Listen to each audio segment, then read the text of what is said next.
Let me message David with the list of what we're talking about. Yeah. Let me bring up my thing here. Although Because there's I a shouldn't ever be playing the game while I'm listening to the podcast. Plot sure. to the Moon, the appeal, the philosophy of To the Moon. Okay. Ben's gonna start now. Hey guys, welcome to another Sunday Superversive live stream. I am your host, Ben Wheeler, and I'm hoping I got the audio correct this time. I believe I do. I dream that I do, but we shall see. Today we've got a full house. You've got myself, who will be reticent today, but we've got David Halquist, friend of the show, and Dickinson, one of the writers for Pinkerton's Pinkerton's Ghosts. Ghost. Was that? That was you. Sorry, go for it. Okay, and Anthony Marquetta, who's leading us with a discussion for To the Moon, a video game I have not played, but don't you worry, I'll give you some of my opinions too. How are you guys doing today? Not dead yet. Ooh, Tolerably well. Technically still alive. wow, all of you, such low standards. No. Saying I'm not dead yet is always true until it's not. Yeah, it's true. It's true. We are called to be truthful. Anthony, Exactly. why are we talking about To the Moon today, and what makes it so interesting for the people? So the reason that we're discussing To the Moon today and not some other time is that the second sequel to the Moon just came out, Imposter Factory. And I finished it and enjoyed it. We will talk about that on here eventually. And by we, I mean mostly me, because I'm pretty sure I'm the only one here who's finished it. Sure.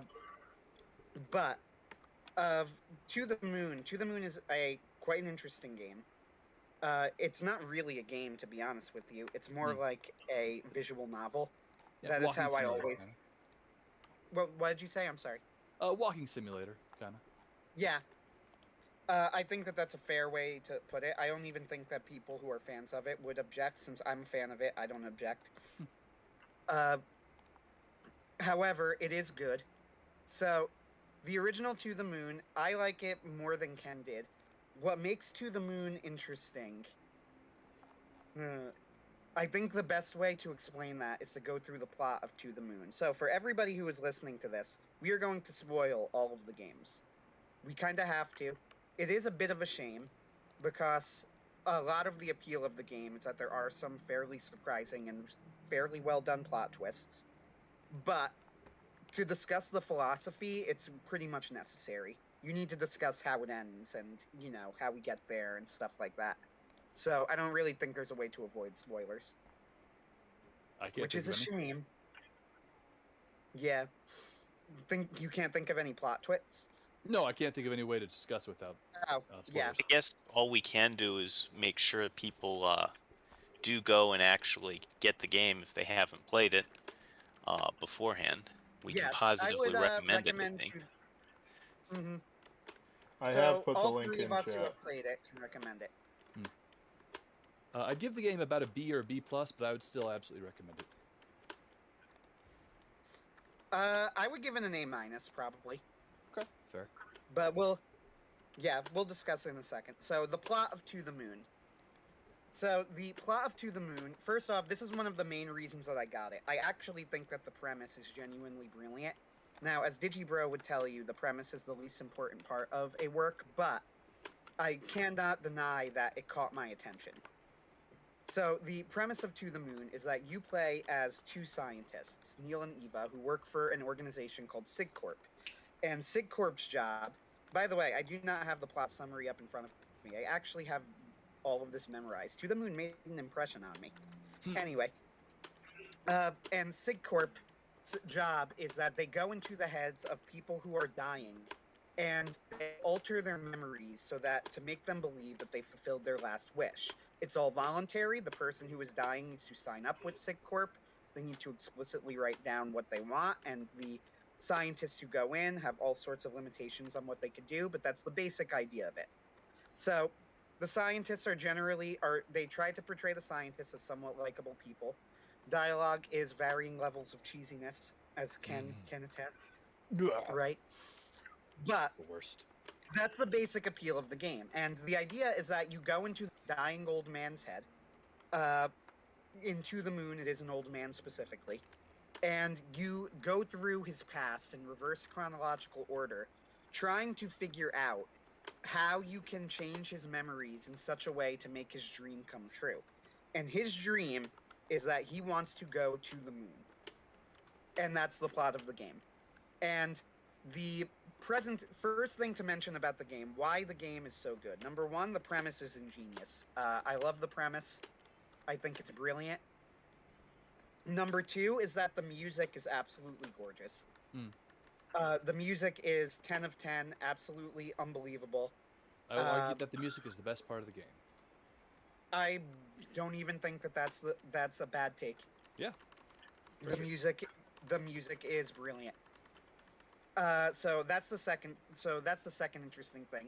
The third thing about To the Moon that appeals is that it is known for being quite heart-wrenching. Arguably to the point where, as Ken would argue, at least with the original To the Moon, where it gets a little bit overly schmaltzy or sentimental. But Let's Plays of the game can be quite entertaining to watch, because it's always good to see at the emotional moments how people react to it, and you get a lot of people who end up crying, which it's can be fun to watch people cry. That's why I love watching people play That Dragon Cancer. Yeah, it sounds mean, but it's actually true to say, sadly enough. Like, that's not even sarcastic. It is like, I would say that with no sarcasm. It's fun to watch people cry in Let's Plays. But To the Moon is fun for that reason. And it's philosophically very interesting. So the big twist of To the Moon is this. It's ultimately a love story between the main character, Johnny, and his wife, River. And River has Asperger's syndrome. They never actually call it Asperger's. Yeah. What was that? I was about to say some sort of mental disease. They don't call it Asperger's syndrome in the game, but it's heavily implied. I believe there's a book that they look at in a library at one point, and like the book is about Asperger's. Right. And she's on the spectrum in some degree. Yes. Like, Kangao later said that he didn't want to make it like about the disease specifically so much as like River thought of things differently than other people. Right. Kind of, because the love story is between Johnny and River. I think that it's a mostly well-done love story. But you could see that the main issue between the two, Ken disagrees. We'll get there. I'll give you your chance. Of course. I'm going through the plot currently. Of course. So the main issue between Johnny and River is that Johnny never can fully understand River, and River is literally incapable of fully understanding Johnny because of her Asperger's, and this leads to like a disconnect between the two of them that ultimately leads to River's death. Johnny is bought a lighthouse for River and is restoring it, and River wants him to spend the money that they have on the lighthouse to restore the lighthouse because it's that important to her. Johnny wants to spend it to save River's life, and he lies to River in order to do this, but River doesn't buy it. So he ends up repairing the lighthouse at the cost of River's life, but he never fully accepts this decision of River's, and I don't think he ever fully forgives her either. I think it's funny, by the way, that Ben is currently playing a game called Viscera Fest in the background, which seems like it's very different from To the Moon. But juxtaposition is art. Exactly. So eventually you learn the big twist, and the big twist of the game is that you learn that the only way to get Johnny to the moon is that, and I'm skipping out, by the way, on major plot points too, like Johnny's death, like Johnny's brother's death and stuff like that. But the only way to get Johnny to the moon is to erase River's relationship from his memory. Essentially, the theory is that River was holding Johnny back. That she is the reason that he wanted to go to the first place. You learn that as children, he promises a young River that one day they'll meet up again on the moon when they're both like 5. But because they actually do meet up again before that point, he no longer really feels the need, feels that desire to end up on the moon, because River is the real reason. So they say, okay, to give him that motivation to get to the moon, we need to remove the relationship with River. And that is the big crux of the game. One of the scientists decides that they need to do it. The other scientist says, no, it's wrong. We can't do this. She outsmarts him. They end up removing River from his memories until the final twist of the game, which is that River does show up again, The idea being that Johnny could never completely erase River from his life, that even in fabricated memories, he will always find a way to bring River in because she's that important to him, and they end up on the moon together. There is a lovely song that they play when River is being erased from Johnny's memories, and what I think, and people tend to agree, is a truly heartbreaking scene. Now, let me look at my list. It is it's a heartbreaking scene. The song is lovely. Oh, yeah. I've heard several people try and cover it, but I actually think the original version of the song is by far the best. Have you heard Tara's rendition, by the way? I know you're a fan of hers. Probably at some point, but not in a long time. Okay, fair. However, I will link listen the to it song again. at some point. I know Lori Good thing to have. Sugihara. Everything is Alright is the name of the song. It is a lovely song. It is a heartbreaking moment in the game. This is one of the main Waterworks moments in Let's Plays. As well it should be. Honestly, this is like the most well-executed thing in the game. It's a genuinely shocking plot twist when you realize that they're going to try and erase River. And when she shows up again, it's also a genuinely emotional moment. I laughed. Did you? I did. That's funny. So here's my... Now, To the Moon, even though I'm sort of gushing about it now, though I'm also just trying to explain the plot. To the Moon is not without issues, and I'm not talking about the philosophy. The philosophy isn't an issue, but it is something worth discussing, which we will soon. My main issue with the original To the Moon, that I think Kangao, the creator, improves upon greatly in the sequel, is that you could tell it's like his first major game, because the dialogue can be kind of clunky, especially when he's trying to hide the plot twists. Like, when River is going to show up again, Eva is, for some reason, not telling Neil that she's expecting River to show up again. And the way she avoids telling him is by talking about it in, like, very elliptical language that no person would ever actually use. And that she's clearly just talking in that way to try and preserve the twist. Right. I'm kind of forgiving towards this because, like I said, it's his first major game, and I think that the twist does work on a conceptual level. I think he does a lot better with this in the sequel. The dialogue comes across more naturally to me and less forced. I also think that the ending scene is quite moving when they watch them fly off on the rocket and then Johnny and River meet on the moon. And of course, there's a final twist for a sequel hook that one of the scientists is actually dying, or at least is sick in some way. I didn't catch that. Interesting. It's post credits. Neil is so when Eva goes and they're at Johnny's grave or something, and then Neil says, "Hey, you can go. I'll stay behind." And then you see like the screen flashes, to indicate an injury, and Neil takes some sort of pill, and then he walks away. Oh, so there's an implication that something is going on with Neil. And they build on this a little bit in sequels where they tease that this is all possibly in Neil's head. That's what I thought they were going at, right. Eventually, it's all explained in Imposter Factory, which we'll get to eventually, the third game. But that's how they end To the Moon. So, Ken, first. Yes. I went through the plot of To the Moon and some of the appeal of To the Moon.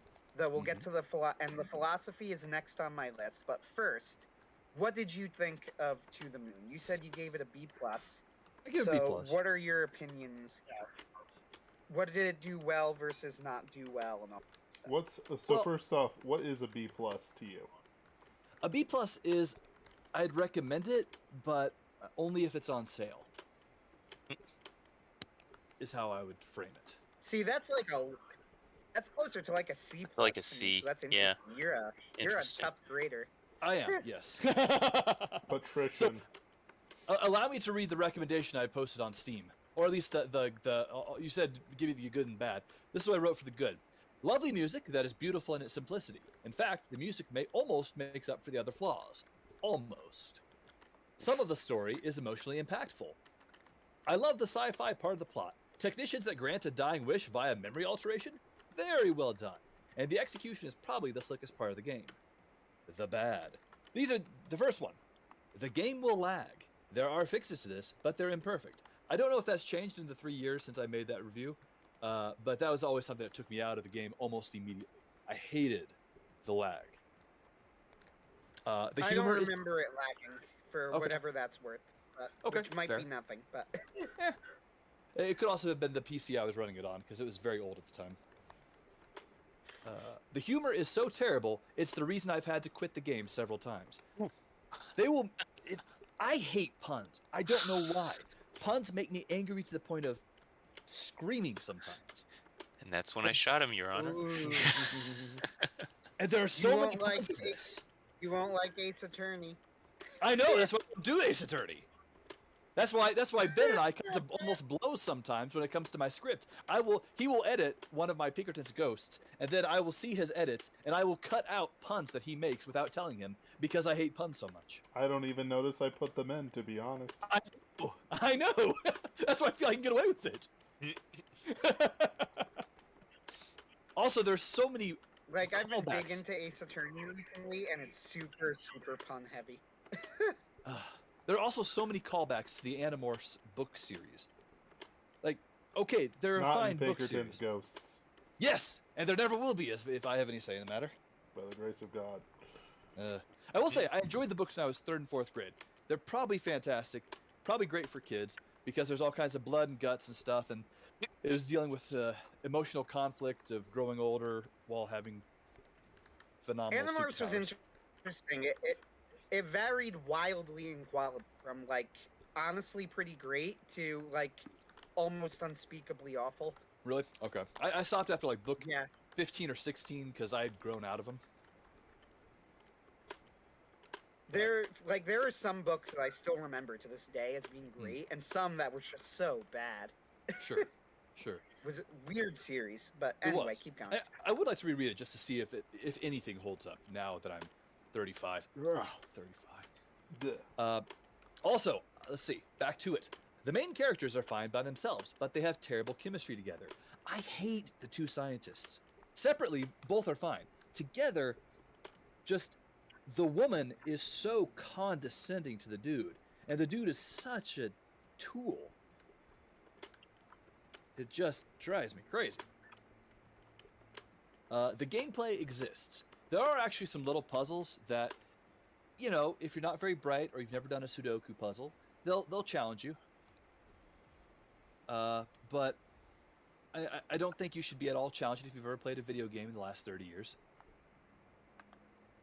And finally, the part that everyone will be mad at me for. There are plot twists in the game. Some work, some don't. The ones that work are brilliant and emotionally impacting. The ones that don't will have you curse your screen. I really did not like the plot. I was so frustrated that it seemed like Johnny and... Crap, I forgot her name. What was her name? River. Yes. It seemed like they didn't have any chemistry together. It seemed like Johnny loved her, but it didn't seem like River was capable of love. So it always seemed like this dude's simping for a chick who could never return his affections. And that really angered me. I would argue that that was kind of the point of what they were portraying, that River did love Johnny, which is why she goes and lives with him, you know, and all of that stuff. She marries him. Right. But she couldn't express it in a way that Johnny could ever understand, which was always the problem with their relationship, right? Right. And Johnny wanted to change, and Johnny was always interested in River, and this was, you know, they present this as a character flaw of Johnny's. Right. It should that he was always interested in River because he found her, like, weird. Yes. And this fascinated him. But also, it frustrated him. So it was like this thing where he wanted River to be who she was. Right. But at the same time, he didn't really, like, it also bothered him, and he never fully figured out how to reconcile this. Sure. And I think what angered me was, anger, it's not the right word, but you know what I mean, is, how can you call it such a, how can, when I say you, I mean people in general, not the pointed you. No, it's our fault. Yes, specifically your fault, exactly. Call it such a great love story when it's really not. Like, it's kind of love, but he sacrifices everything for her, including her own life, and she just kind of dies because she likes a lighthouse. How does she die? She had some sort of cancer or something. Yeah, she was dying already. The lighthouse motif was something that he knew about her, like that her fascination and her love of lighthouses from when they first met. Right. Like, it was something that was there from the beginning. Right, and they adopt a lighthouse, so instead of having a kid, he basically gives her a lighthouse, even though he's always wanted kids. And the entire I don't recall him ever saying that. Yeah, I mean, it's in there. I remember it because I was really thinking that their great loss in life was... Are you sure of this? I am 100%. skeptical. I don't remember this at all. You're welcome to disagree. It was what I read into it. I could be mistaken, but I read into it he wanted kids. I do get the vibe where he basically sacrificed everything in the relationship. And though I didn't get so much that she didn't reciprocate, it's that she didn't... They never clicked, really. Yeah, it didn't feel like love. It felt more like one-sided. She wasn't trying to abuse him, because I don't even think she would have understood, right, like, the power that she had over him to abuse it. The way people in manipulative relationships do. It's just, you know, well, of course I'm going to do whatever it takes to get what I want. I don't understand. Exactly. So it's they like, have a scene in there error does not compute. Yeah, they have a scene where River has a friend, Isabella.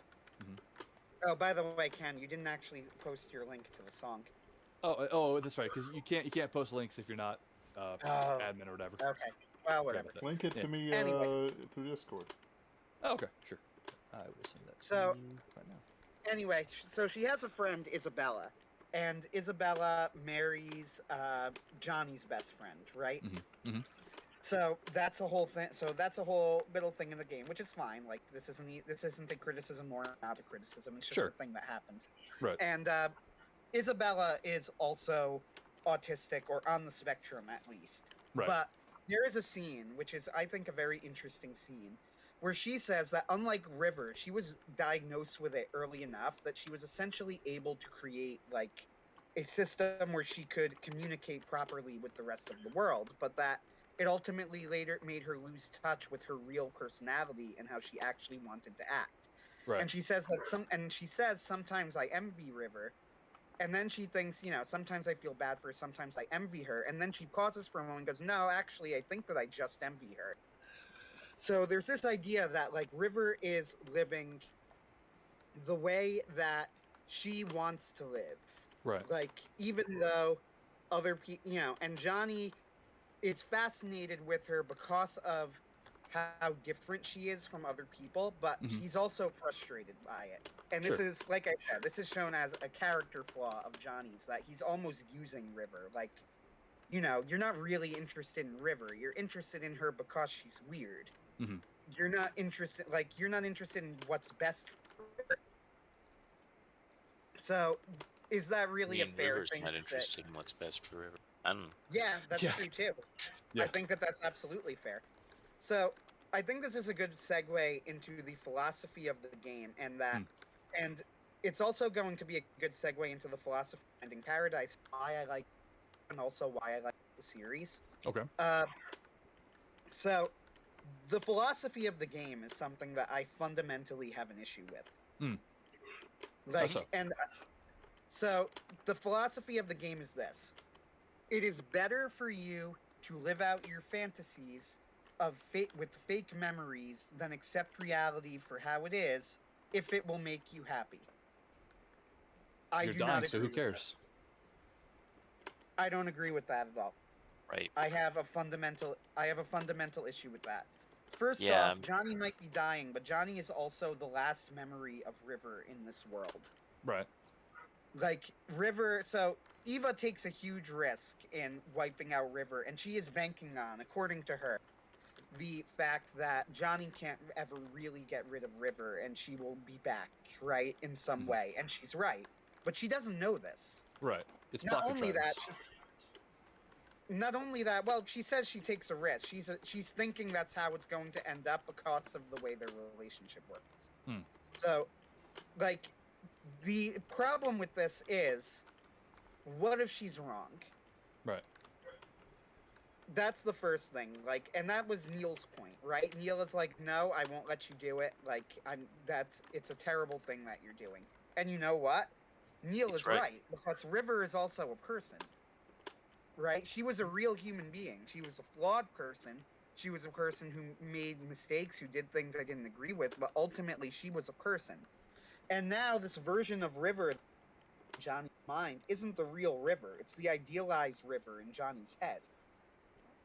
But that's he not dies how... immediately afterwards. Who cares what is or is not reality? He dies, and so he enters eternity. It comes to, if I can butt in, I agree with him, but I'd say there's a more foundational element, which is you love truth or you don't. So okay. I can see something, that. if you have a real love for truth, if it matters, then you follow what's true, even if it hurts you, even if it makes you miserable, even if it doesn't do any good for you at all. Okay. It's important or it isn't, and their argument is it isn't, and I radically and there's disagree. something just deeply disturbing about this idea, because, like, the explanation that the SigCorp people give, and that you are giving right now, actually, is that the patient dies immediately afterwards. So what does it hurt? What if Johnny recovered? No, but that was part of the whole thing. Is it takes so much energy or whatever that death is assured afterwards. Sure, but what if Johnny recovered? This is important. Like, this is about the foundational philosophical issue here. Right. Okay. Like, if what they're doing is wrong, or if what they're doing is right, then it shouldn't be something that you need to hide with death, right? Sure. You don't. That's not how. If something is morally the right thing to do, then you don't try and hide it from the world. You don't try and keep it from people. But that's what they're doing, because they know that what they're doing is wrong. Right? In some way, at least on some level, they understand it. So there is a mini-sode that they do as a little addendum to the game that shows that there are protesters who show up at SigCorp. Oh, interesting. And protest, which I thought was a fascinating addition. And my immediate thought was I would probably be on the side of the protesters. Sure. So I think David's right. That's a good way of putting it. You either love truth or you don't. Like, you are messing with people's lives here. You are messing with people's memories, the very stuff that makes them up, and replacing them with fantasies. And then saying that the fantasy is just as good as reality, or even better. Because why? Right. Because it's what you want to happen. But we live in a real world. We don't live in a world where this is an option, right? Yet. Yeah. Well, one thing that I think it is important to point out is that we're nowhere close to this level of memory manipulation. We're not. We would be hundreds of years away from anything like this. A truly prescient man. C.S. Lewis talks a lot about modifying the human condition in The Abolition of Man.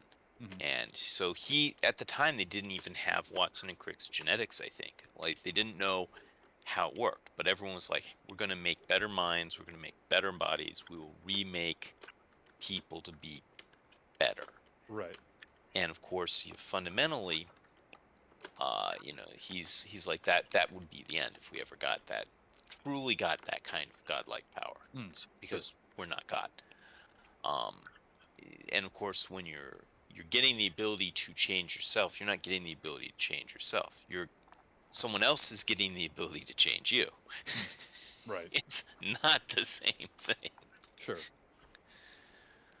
So even though those are nice, the scientist folks are well-meaning and kind. The thing that they're playing with is more dangerous than any matter. Was it Lewis called them in, I want to say, Abolition of Man, well-meaning busybodies? No, but they're not busybodies. The female of the team is kind of a well-meaning busybody, because she's all like, I know better than everyone. Right. So, she's on the way. I don't know if that's entirely fair to say. No, but she's definitely on the way. Like, she makes some rather appalling decisions entirely on her own. Like, I'm going to do this. Right. Sorta. So in the game is that we are not God, and he hired us to get him to the moon, and this is how we do it. Right. But that kind of is the problem, isn't it? Like, these people don't even, like, you're messing with memories. If you told him you'd have to wipe out River from your memories and all your memories of your late life in order to accomplish it, would he want to do it? They can't even ask him. Right. Exactly. Don't they eventually, though, like, don't I recall that at some point they actually talk to a construct of his mind? They do, yes. Okay. But this was near the end of the story when, like, his mind was breaking down, so I don't think they had time to. Yeah, fair. Also, but I can't recall specific. But yes, in spite of all the barbs I'm throwing, 10 out of 10 would recommend. I fully endorse it, and that all of the characters actually have deep personal flaws makes them more human, I think. Like, none of these people are, perfect examples of the way people should act. And they're all trying. Like, you could look at them and go, okay, they're all good people, but, like, who's really good, right? Right. So, do recommend strongly. Bring tissues. All right.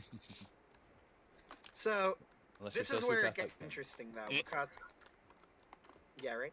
Well, then you might cry laughing. Exactly. Yeah. Unless you're Ken, in which case, the miraculous resurrection of somebody's dead wife is a matter of laughter. Yes. It's just so cheesy. I'm being mean. I'm being mean. That's fine. I'm not bothered. That's not right. Hey, if I'm going to be an asshole, I should at least be able to take the criticism. I mean, no, it's a fair criticism to make. If you find it cheesy, like how moved you are by it is something somewhat subjective at least. So sure.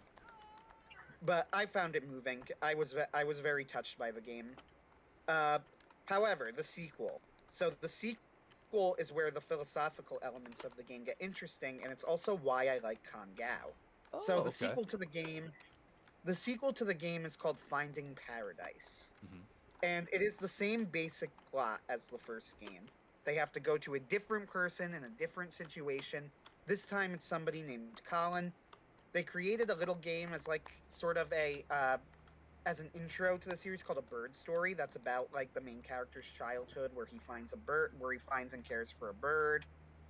But it's not really necessary for the story, and also I know that a lot of people didn't like it. It was very slow moving and slow paced, and I don't think that it was as good as it could have been.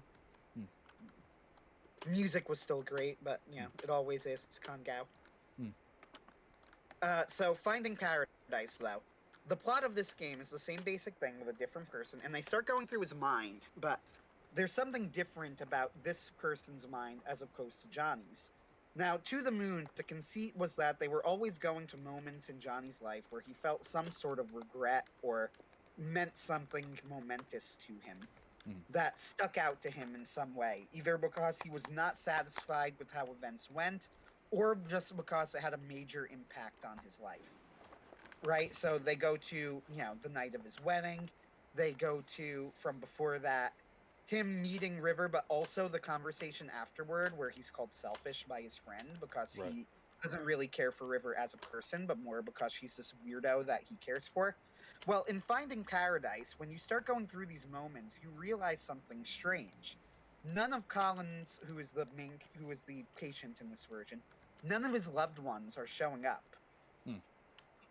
And, like, we skip through his later life, which is, the majority of his life, right? His life with his wife, his children, his family, his job. And we don't really see any of it.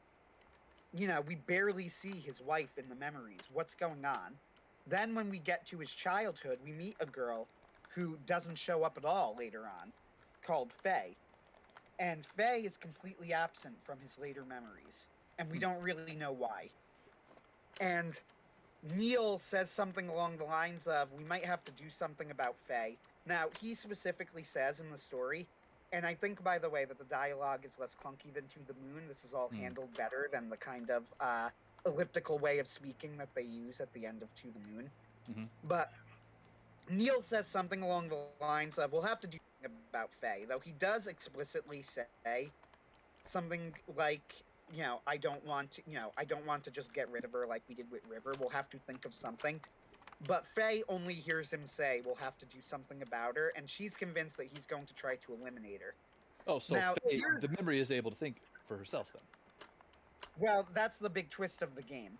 The big twist of the game is that Faye is not actually a real memory. She is a construct of Colin's imagination. She was essentially an imaginary friend from his childhood that kept him company, and the reason that we don't see her later in life is that he got real friends and lived a good life. So why does Isabella barely show up in his memories? Because he doesn't have any regrets with his real wife. He doesn't have any regrets from that part of his life. And in fact, yeah, it's actually a pretty clever twist. And the reveal is that, they're trying to get rid of her, and she's like, you don't understand what's going on here. The only reason that Colin is even considering SigCorp and is even considering altering his memories is because SigCorp exists. So, because he saw that SigCorp could get rid of your regrets, he started thinking of his life and thinking of all of the moments, even if they were small moments or things that didn't really matter or that didn't affect things in a major way. And it made him think, I could change that. And it made him dissatisfied, but he didn't fully understand why. Interesting. So, at the very end, they decide to give control of the memory changing to Faye, who is, of course, a construct of Colin's personality, and say, you make the change.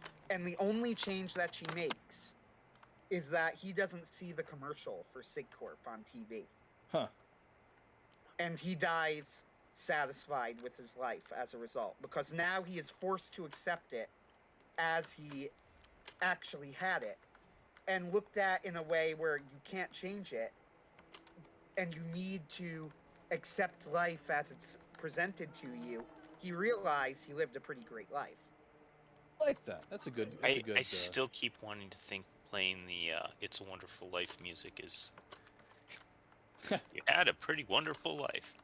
They have a different. Finding Paradise also ends with a Lori Suki. I don't remember it. It was good. It wasn't as good as Everything's All Right. Right. It didn't have the tragedy of it, for one thing. Mm-hmm. The part of the reason that Everything's All Right was so memorable is that it was a very tragic moment in the story, so it burns in your brain. This was a lovely song.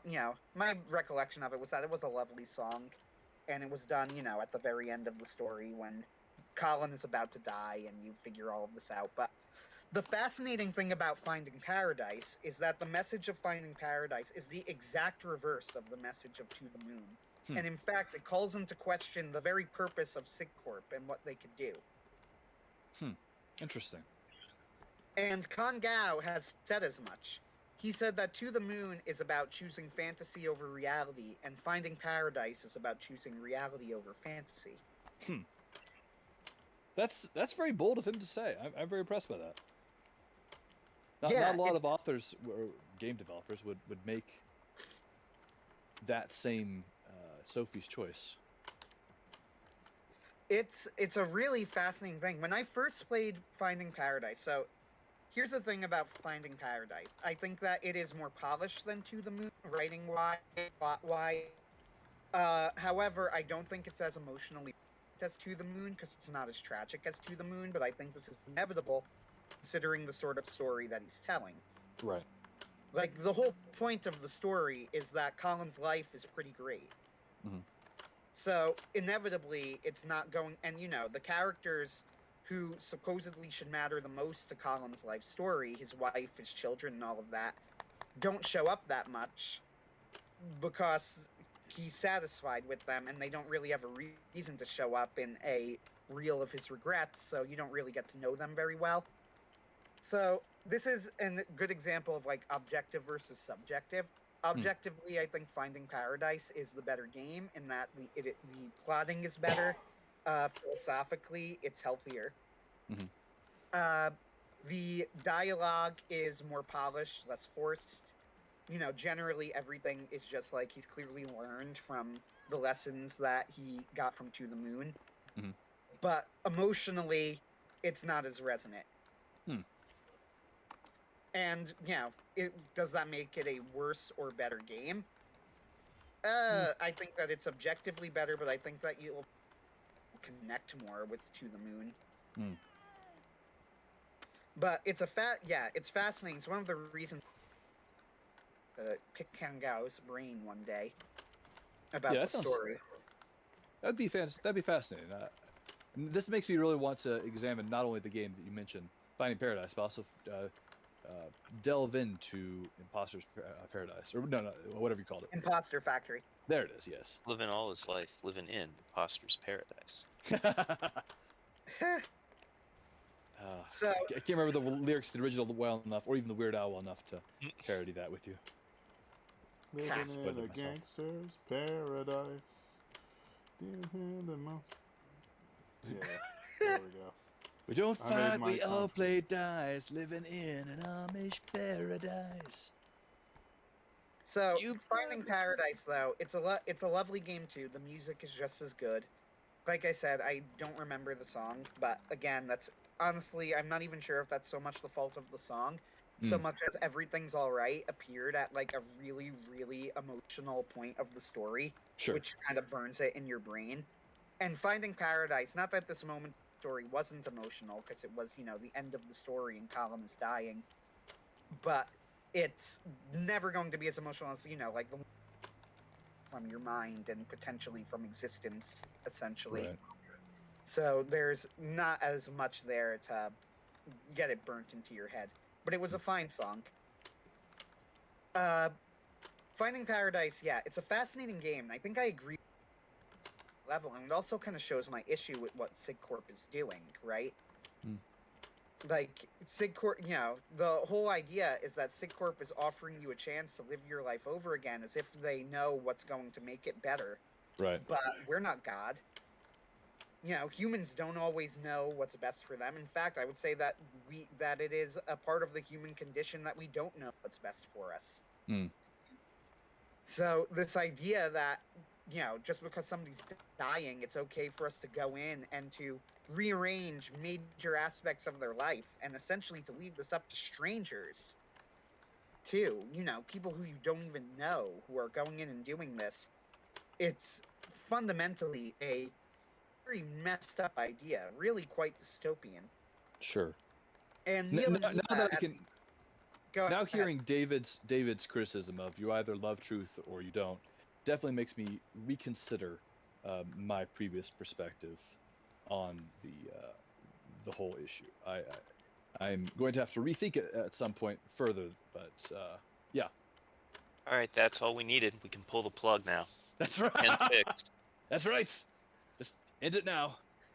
You're gonna go home and rethink your life. Yeah, I'm gonna go home and rethink my life. That's right. You don't want to sell me any death sticks. So, unfortunately, since I'm the only one who's played Finding Paradise, there's not as much discussion that we could have about its various merits and non-merits and whether you can agree with me or not. Imposter based on how well it sold, you're probably the only one who bought it in most of the world, really. It sold well enough to get a sequel. Did it? Imposter Paradise? I assumed you were talking about piracy. Okay. Finding Paradise, and then its sequel to Finding Paradise, Imposter. That's what I mean. Like the Imposter Factory, you said it sold well enough. Oh. I mean, it just came out, so who knows? Fair. I guess my criticism, my thought is I haven't heard anybody talk about it yet. So that's true. Imposter Factory has kind of flown under the radar for some reason. COVID. But maybe. The news that sucks everything out of the atmosphere all the time. Exactly. It also went. This conversation right now. Well, what I was going to say is he also delayed the game by several months to polish it, and to be fair, you could tell where the polish went. It's really, really polished. That's good. Is it better graphics, or what is it that's polished more about this game? Graphically, it's more polished. The story is several Inception levels deep here and like really complex. Believe it or not, To the Moon and Finding Paradise are actually both fairly straightforward stories for all of the high concepts behind them. And I praise those concepts entirely unironically. I think it's super cool. But, like, Imposter Factory is actually really convoluted. Graphically, it's better. You know, I don't know. I guess graphically is the main thing. Like, you could just clearly see that there's a lot of love put into Imposter Factory. The soundtrack is typically brilliant. There is no Lord Sugihara song at the end. He did have a lyric song, but it was actually cut from the game, interestingly enough, which I think is a bold choice. Well, you've talked about it enough that I definitely want to purchase both Imposter Factory and Finding Paradise after this conversation. I would recommend Finding Paradise first and more. Well, yes, that makes sense. But Imposter Factory, on our list of let me look at my list of topics to cover. So the plot of we talked about the philosophy of Finding Paradise and the feel of Finding Paradise. We're on the plot of Imposter Factory. Now, this is the difficult part, because Imposter Factory is extraordinarily convoluted, and I do not fully understand it. Interesting. It's lovely in its own way, you know, just like To the Moon. However, it does not star Neil or Eva. Oh. In fact, Neil and Eva only show up briefly at the end of the game, which I did not expect. Now, it says on the Steam page that this is not Neil or Eva's story, but I just thought that meant it was, you know, just like To the Moon was really Johnny's story. Right. I still thought it would be, like, starring Neil and Eva, but no, they're barely in it. Is it another technician, or? No, not exactly. So, the story is this. You play as a character named Quincy, who is showing up to a party. And when you get to the part, it's at a big mansion, and they're introducing some sort of technical thing. You don't know all of the details yet. And then people start showing up dead at the party. It's really freaky. You go to the bathroom and wash your hands, and when you leave the bathroom, everybody is alive. Everyone's alive? Very weird. Terrifying. Yes. Everyone's alive. It's always this is not happening that the way it usually does. More time passes, they're all dead again. You go back to the bathroom, you use the sink, and whenever you use the sink, it appears to be resetting time. There also appears to be one person or the sink is the murder weapon. Ooh. Yeah, well, honestly, these are all things that they kind of like bait. Why have the lead pipe, right? It was you in the bathroom with the sink. Poor Mr. Body. Right? He never had a chance. Mr. DEA Body. Yeah, exactly, yes. So, there is one other person at this party who seems to know what's going on, a partygoer named Linry. And Linry reveals that this is some sort of simulation that she's running, and you as Quincy are the only other person who appears to know about it. And then she starts letting you, much like in the gameplay of To the Moon, you start going backwards in time through her memories. Only this time, instead of it being backwards in time from the end of her life, you actually start at the beginning of her life and go forward. And then the gameplay is similar to The Moon, though they remove puzzles, which is probably for the best. Yes. Since the puzzles pretty much just didn't offer anything. They were terrible. Like, they were... I don't think they were terrible or not terrible. They were just there. They didn't add anything to the game. Yeah. You might as well get rid of them, and he did. So, hey, credit to Kong. Good for him. Yeah, right? That's impressive. He got rid of things that he knew didn't work. That's him growing as an artist. He did it. Yeah. Fair. So you go through the memories, and you go through Linry's life, and you learn... my theory early on was that founder of Syncorp, and I wasn't that far off. So as you go through her life, you learn that Linry has some sort of disease. You don't know what it is, but it's like a congenital disease that, you know, periodically goes into remission, but could theoretically kill her at any time.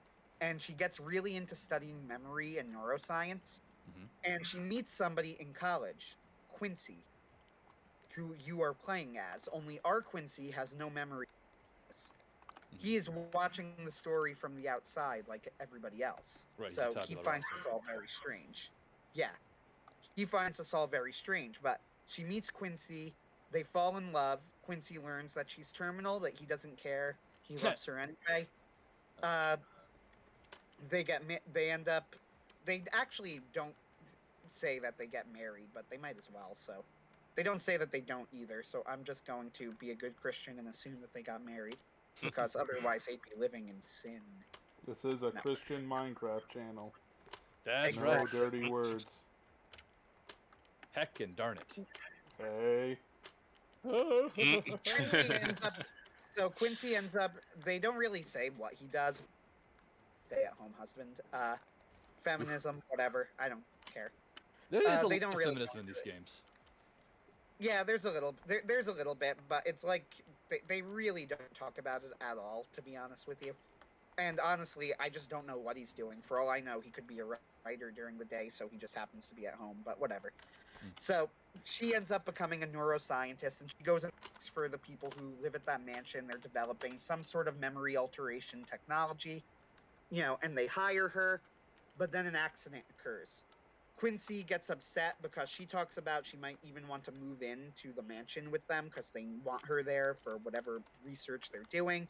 Quincy wants to travel the world with her, which she doesn't really seem that into. But then an accident occurs at the mansion. And I apologize for going into so much detail in the plot, but this is a little bit different than To the Moon and Finding Paradise. You can't really skim over as much because it's all kind of important to what's going to happen later. And when the accident occurs, somebody dies. It looks as if everybody there seems more interested in covering it up than taking responsibility for the accident. So Linry quits. She quits. She goes and finds Quincy and says, let's travel the world together. They do. Linry gets pregnant. And they need to decide whether, if they're going to keep the baby. And they do. They decide that they're going to have the baby.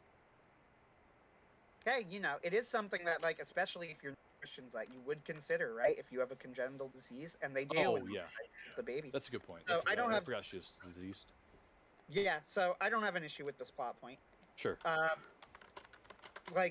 Don't get me wrong, I would not consider it for a second. However, the fact that characters in a story would consider it makes sense. Right. No, I understand. So they have the baby, but then disaster. They decide they're going to have it after. And they're going to take the risk, but then disaster strikes. She has a flare-up of the disease, and the doctor tells her, you have two options. You could either have the child now, like several months early, and this will mean that the child is going to probably have like congenital issues that will affect him for the rest of his life. He may not even live that long. I don't know. Or you could wait several months. It will permanently... We can see you, Ben. Ben, we can hear you. So she's... There we go. Beautiful. So they say that you have a choice. You could either have the baby now, but this will probably cause congenital the baby that will lead to him having serious health problems for the rest of his life, and who knows, it might even shorten his life considerably. We don't know. Or you could wait several months, have the baby then, but we won't be able to treat you properly, and it is almost certainly going to severely shorten your life. What are you going to do? And they decide, in fact, Quincy says that they should do this. They decide to have the baby now because they don't want the baby to grow up without his mother. And they have little baby Tobias. He ends up in a wheelchair. He's severely crippled. They grow up with him, but he dies young. And Linry, devastated, leaves Quincy, goes back to that memory institute, and spends the rest of her life with them. She never sees Quincy again. Oh, man. And when our version of Quincy, simulation Quincy, asks what happened to him, she just says, I don't know. And, so really pretty horrible, right? So that's like the story. And then she goes, she's working on some sort of memory simulation thing. And obviously Quincy is a part of this. So you move on from that, though. And you learn that there is more going on here. That in fact, the Linry who you've been talking to is also a part of the simulation. Mm. And that the real Linry, this is the big twist of the game. The real Linry did wait several months and had a healthy baby boy. Mm-hmm. Oh He my. did inherit Henry's disease, but he lived to an older age. And this healthy baby is Neil. Oh, what? And that is why Neil is taking pills. Oh. He is the person because he has Linry's disease, and Linry dies when Neil is like, 10 or something. Right. She lives for several years afterward. Right. And I honestly thought this was like a really pro-life story because the Linry we see, like, it's stated that like Neil created the simulation basically to give like the memories of Linry the opportunity to live this alternate version of her life because he was never sure if she made the right decision waiting to have him, Sure. right? But it is made very clear in the game that Linry is relieved that she made the choice to, for her son. Right. That she died for her son, and she is relieved to hear this. Also, Neil is a character who we meet, and theoretically that we have some sort of an attachment to. I know you like him, Ken. Oh no! Hold on! Like I said, I liked both of the technicians in isolation. It's together they were terrible. And Neil I liked more than the girl. So the game ends with them saying that this is where it's like super confusing, and I'm not quite sure what's going on, but it ends with them saying that the simulation Linry and the simulation are in fact like the two most stable versions of the simulated lives that they've tried to make, and that now they can that offer just them sounds the like chance. an awful sentence when you think about it. It does. Yeah, I know. It does. I'm gonna keep going though. And he offers them the chance to live the ideal version of their life. In other words, one where living your best Henry life can live and live their best life. Henry lives, and Neil lives, and in this simulated life, Neil marries Eva. It's worth noting, by the way, that he only marries Eva in simulated life, and it's a simulation for his mother, who would apparently want him, to get married and be happy. And I guess that Eva just is a convenient person for this. Right. So I don't know if they're explicitly shipping Neil and Eva or not. Man, I hope not, because they're terrible together. Yeah. I could take it or leave it. I could take it or leave it, but whatever. So they end up getting married, and they live, and then they flash to Neil as the person who was running these simulations, and the story ends. The ending is very confusing. It does end, by the way, with an absolutely lovely scene where they show like little cutscenes of their life, and they show Linry above little baby Neil's crib, and she plays a little wind-up toy with music. And the music that plays from the wind-up toy is Neil's theme from the game. Oh, neat. Which is adorable. That's clever. Yeah, the da na na na. Yeah. Na na na na. Very nice. Right. Very nice. We don't get a song though. Now, the question is, I want to pick Kongao's brain about this, because he claimed that To the Moon was about choosing fantasy over reality, Finding Paradise was about choosing reality over fantasy, and Imposter Factory was about finding the balance between the two. Sure. I want to know what he means. Because I don't know. I don't get it. I'm not smart enough. I think I'd have to play it to be able to offer you a suggestion, because what it sounds like to me is that I totally get what he's saying, based on what I'm hearing you say, but what I could be hearing may be totally different from what it actually is. It's too Gene Wolfe for me, I think. Okay. And I've never been a Gene Wolfe fan, because Gene Wolfe is way too smart for me.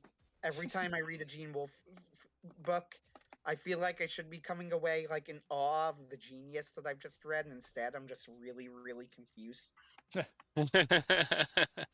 So this is my Gene All Wolfe the Gene Wolfe fans are like, oh no. I know. No, we can't admit that ourselves. Right? So, Exactly. so here's my Gene Wolfe story. I had been trying to force myself because Gene Wolfe, in theory, is the sort of author I absolutely should like. Number one, we're philosophically aligned, and also he has a beautiful nonfiction essay called "The Best Introduction to the Mountains" about the Lord of the Rings that I highly recommend you read. I want John C. Wright adores him. I want to like Gene Wolfe. Hmm. So I bought the Book of the New Sun. I got through like 3 chapters, and I said I can't do this. Everybody said, no, try the Book of the Long Sun because it's like reading G.K. Chesterton, but, sci-fi G.K. Chesterton. I got through like 3 chapters and I said, I can't do this. Hmm. I got the fifth head of Cerberus. I read like the first 2 short stories and then I said, this is boring. I don't like it. Why am I forcing myself to get through this? And I gave up on it. Finally, I managed to finish a book by him, The Sorcerer's House. I forced my way to the end of it, and then I said, I guess that was all right. And then I read a review of it on John C. Wright's blog and learned that I had completely misunderstood the book. Like, I mean that I had totally missed the entire point of the story. I completely misunderstood everything about it. I did not grasp what was happening. And that was when I realized that I would just never like Gene Wolfe. He was not for me. I am not smart enough. I don't think I've ever even heard of Gene Wolfe. I thought you were talking about Virginia Woolf for a second there. Gene. I am amazed you've never heard of Gene Wolfe. Exactly. Yes. Right. I'm actually amazed you've never heard of Gene Wolfe because he pops up a lot in our circles. I don't always pay attention to things our circles say. That's fair. John, so he's John's favorite author. John C. Wright. John. I'll try to look into him. It is a he, right? Like, Gene. yeah, it's a he. Okay. Yeah, he's part of the secret cabal of Catholic authors that are weirdly common in sci-fi. Yes. Not nearly as common as Mormons, though. Yeah, the Mormon cabal is our arch nemesis. The Mormon cabal is weirdly even more common.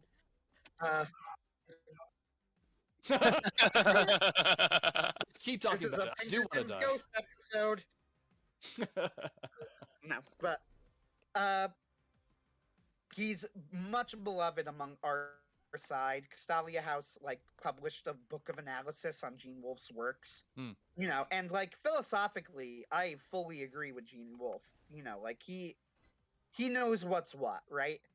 Like I said, he has an essay called "The Best Introduction to the Mountains" that I highly recommend and read. It is a lovely essay about the Lord of the Rings. So I wish I liked him. I genuinely do. I think it's a taste thing. I also think it's just the fact that, he's a big there's lift. just too much. What was that? He's a big lift. I have to reread. Exactly. Wait, did I just read what I thought I read? Sort of. It's complicated. I come out of his books genuinely unsure of what I just read. And I said, the one time that I finished the book, the one time that I finished the book thinking that I had understood it, I learned that I not only understood it, I was so far off the mark, it was actually embarrassing. Now, David, you've read his books? Is that what I understand? I've read a few. I got about halfway through Long Sun. I've read some of his other commentaries. He is a big lift. Okay. Gene Wolfe is not for everybody. Sure. He's fascinating. But it's a big lift. And you've got how a lot of authors, they'll have a surface level and then they'll have a deep level, right? Right.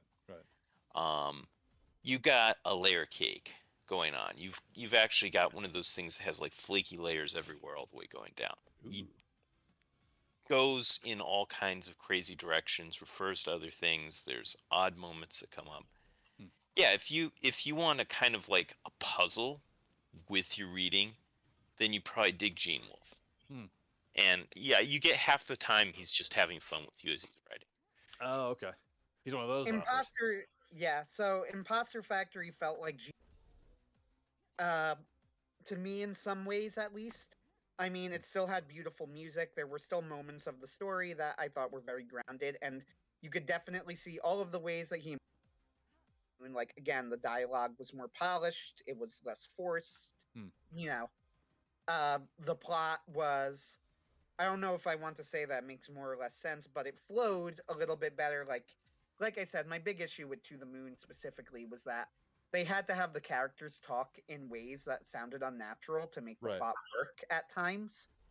And I don't think it was like I don't think it broke the story, but it was a definite flaw. And I think that it was due to inexperience. And I do think that Kangao greatly improved on this aspect of his writing as time went on. And that carries through to Imposter Factory. It looks beautiful. It sounds beautiful. I wish there was a song at the end, but there was not. So one review I read of Imposter because I was trying to figure out what I should be thinking of this game, philosophically, I mean. Quality-wise, I think the game is lovely. That I have an issue with the philosophy doesn't itself make the story bad, right? Mm-hmm. But, quality-wise, it's lovely, but I'm trying to figure out, do I agree or disagree with the philosophy of this game? I'm genuinely not sure. One review had a big issue with the ending. They said that their issue with the ending was that it seemed to be saying something along the lines of whether life is real or a simulation, it doesn't really matter to us as long because we're the ones who need to experience it. And if that is the message of Imposter Factory, then I definitely disagree with it. Yeah. But I'm not sure if that's the message of Imposter Factory. I don't understand the story fully. Which is why I really, really want to pick Kongao's brain about it. I love the enthusiasm. Perhaps that was the goal all along, was to create this exact emotion within his fan base. Yes. He says it's about finding the balance of fantasy and reality, but I don't really know what that means. So I don't know. Here's what the philosophical answer would. Here's what the philosophical answer would be. What does that mean to you? Not what does the author say it means. What do you think it means? Ken, get your postmodernist. Ken. That's right. Get your postmodernist sludge out of our mouths. I love it. What does it mean I love it. And now, if you don't give us some explanations, we're breaking your little. Anyway. Good idea. Threaten somebody we want on our show.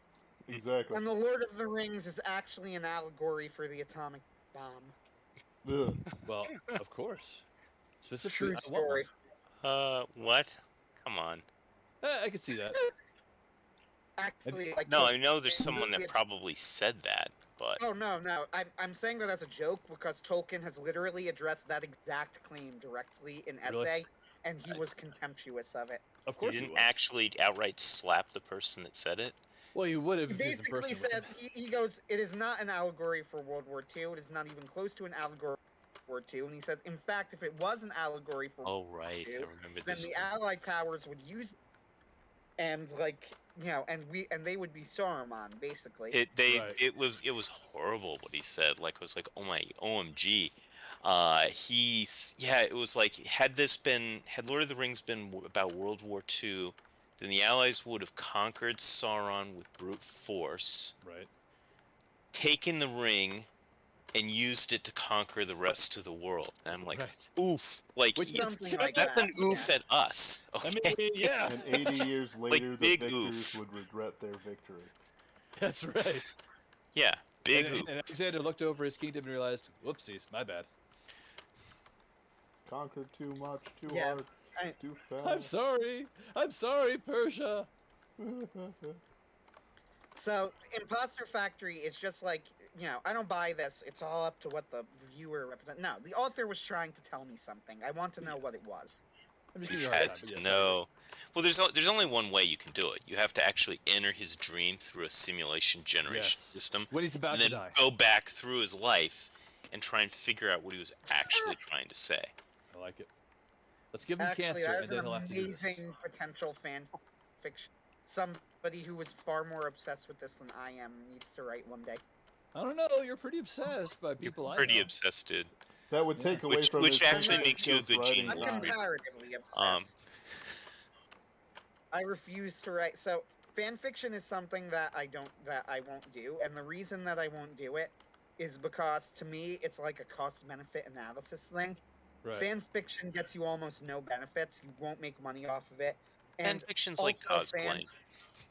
Fans who become fans off of your fan fiction also generally tend not to follow you to your live works Right. So there's basically no benefit as to the cost.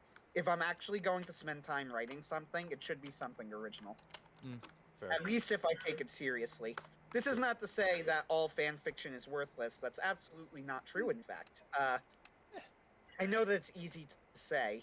And I know will that accept the also fact that John C. writes Awakening the Nightlands is technically fan fiction, I think. So I guess technically you are right. It is not all worthless. I would say it is, Well, in fact. I once heard a Firefly fan fiction, and I don't remember the title of it, but... Well, that seems useless to me, then. I do not believe that Awaken the Nightland counts as fan fiction. It's so much better than all other fan fiction that it is in its own category. Right. But, like... It's 100%. And... No, I've read Awaken the Nightland. We love the truth here. And you love the truth or you don't. And I'm sorry, but the hard truth is, it's fan fiction. John said he wrote this as an homage to the Nightlands, and it is and he refuses from me. I talked to him myself, and he was like, no. When I was like, yeah, it's actually better than Hope Hodgson's work. He's like, no. Oh, it's not only better than William Hope Hodgson's work. I think that any objective analysis would say it's not even close. Yeah. Yeah. Because the original Nightland is horrendous. It's hard as all to read. It is. Not like hard to understand. It's just the English language is being assaulted constantly through it. Now, question for the group. Is this also John C. Wright's best work? Ooh. I think it is. I love it a lot, but it's not. Okay. What do you think it is? I had to pick one, and you're going to make me pick one for novels. Gun to your head. Yep. For novels, it's going to be Iron Chamber of Memory. I refuse. Not novels. I will say any work, including the short stories. Any work. Ooh. And short stories, I will say. Well, I'll give you 4 that are better, in my opinion. Okay. As much as I love Nightlands, it has a prized place in my library. Absolutely. I would say Iron Chamber's better. Okay. I would say taken as a work altogether, because some stories in it aren't as good. But as a work altogether, Metachronopolis is better. Okay. And I would say he's got 2 short stories that are just dear to my heart. Which are? And one is One Bright Star to Guide Them. Love that story. And Parliament of Beasts. Those are 2 of my favorites, and it was amazing to be able to voice that one. You want to know something? I have always thought and still think that One Bright Star to Guide Them was not as good as Sean thought it was. I agree. Okay. And I wish he hadn't just written about Narnia and telling stories. Hey, do you remember when we did this, that, and the other? I wish he had actually told us. I want to read the series, but I've told him that about his Count to Eshkatan stuff. I'm like, John, you just skipped thousands of years in the future, and you talk about all this stuff, but we don't get to read about it. And he's like, So always leave him wanting more. Exactly. So I agree that Iron Chamber of Memory is probably the better standalone novel, certainly. However, I believe that Awaken the Nightland has probably his best short stories, period. I know the Parliament of Beasts is very highly regarded, and I haven't read it yet. The only exception... It's very good. Well, I know that. Ken, did you not narrate A Feast of Seasons, or whatever it's called? One could argue that The Feast of Seasons is my best work to this date, and possibly ever. What, not Pinkerton's Ghost? Ken, come on. I wouldn't argue that, though. I think it's Pinkerton's Ghost. Big oof. You guys are the best. No, it's I think that the worst part of Nightlands is his relationship with his lady love, because it is clear that he's just writing about his own wife and how he treats his own wife. And according to their letters, they were both very much in love with each other. And I think that's what comes through, and why I'm very careful to edit myself out of things. Interesting. Because I know that it changes the story and whatnot. But I believe I believe that Nightlands is much better than you have said it is. If only because of its time frame and its peers. Has anyone hammered Nightlands? I think we all love it. Yes, but it's You gave me a hard thing on like what's better than Nightlands, and Nightlands is amazing, but I don't think Oh it's no, his no, finest work you're ever. talking about the original Nightlands, right? Oh, Hope Hodginson's? Yeah, No, that book's garbage. it's a lift. Sorry, Ben. So no. So I believe that in the continuum of science fiction, it is the best of its time. Ooh, wait, we're talking about John's work or Hodgson's work? Hodgson's work. Okay. All right, so who are his contemporaries? I'll take up that gauntlet because I enjoy foolish challenges and vain oaths. Who are his contemporaries? All right, I'm bringing it up just so I can. Oh my goodness! I look at the Nightlands and it's just Game of Thrones. No. No. Well, that's depressing. Now our watch begins. Anger. So it came By out. the way, I'd like to address A.M. Freeman's comment. It's how you met all of us. I'm not sure if she's referring to me regarding the audiobooks, or David, or Anthony, but I'm pretty sure it's regarding that at some point. Yeah, that part of the conversation. It certainly had something to do with it. We were all fans of the new thing there. Right. So how did I meet Ken? I met Ken because Ken showed up on Discord one day. That was it. That was Oh how. gosh, was that how it happened? I guess it was. I think you're right. So you showed up. I was on the Discord already, and Yes. you showed up, and you were alarmed because my opinions on idea were very strong, and you took me more seriously than I probably intended to be taken. True. And much more seriously than I take you now.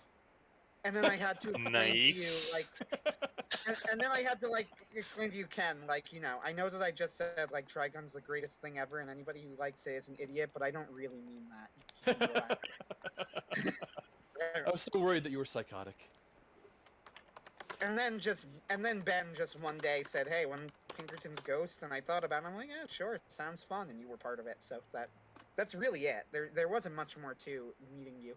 Yeah, I think I met Ken with Pinkerton's Ghosts. Although I'd seen your name on some of the audio stuff back with Sci-Fi, and but I never connected anything.